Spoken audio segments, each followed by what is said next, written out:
If that's you and you get elbow pain while doing pull-ups, watch this video. I'm gonna give you 3 tips to help you heal faster, recover, and get back to your pull-up training.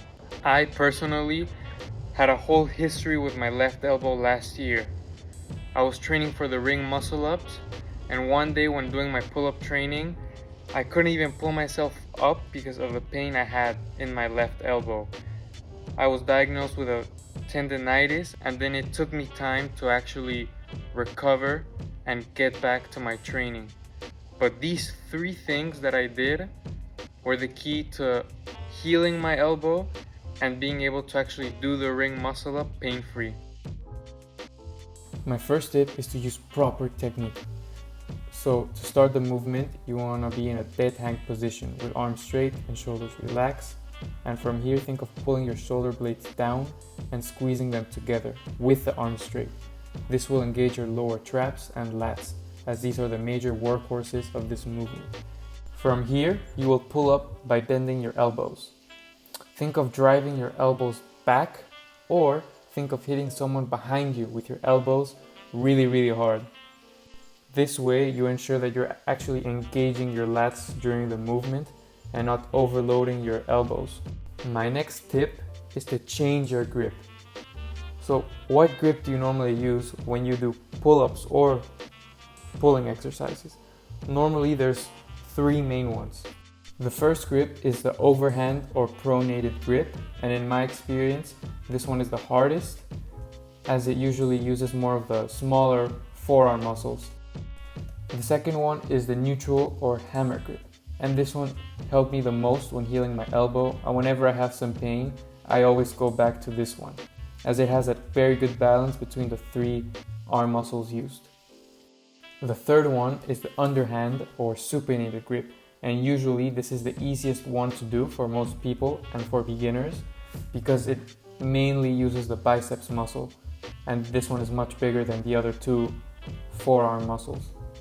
You can also use ropes and do rope climbing, or you can use gymnastics rings, which is one of my favorite ways as it allows you to use various grips during the whole movement of the pull-up. My last tip is to isolate your forearm muscles using 2 exercises, forearm pronation and the forearm supination.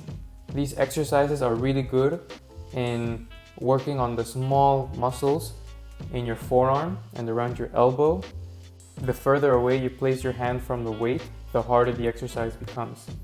You don't need a lot of weight to do this exercise. In this video, I'm using just 1.25 kg. You are isolating your forearm muscles. So you don't want any movement in your shoulders, in your trunk, or contractions in your biceps. And the movement should all be coming from the elbow and wrist. You want a tempo that's very slow and controlled. And you want to do around 12 to even 20 reps. So make sure you pick a light load, and it's not about just repping it out as fast as possible. And I would suggest doing 2 to 3 sets. Hopefully with these 3 tips, you're able to do your pull-ups pain-free and progress to even doing things like the muscle up.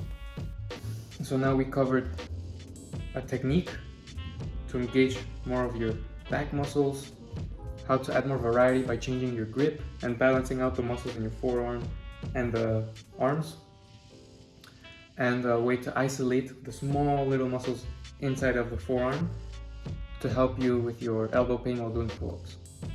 However, there's a bonus tip, and that's your lifestyle. This will also play a big role in your likelihood of injury and how well your recovery is. And there's 2 big factors that contribute to this: your diet and sleep.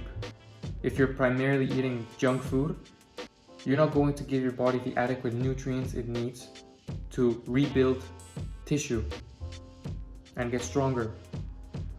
So try to focus on whole foods 80% of the time.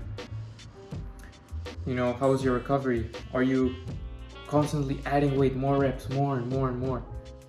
Maybe give yourself a week off, or simply deload just for 1 week in your program to allow your body to catch up.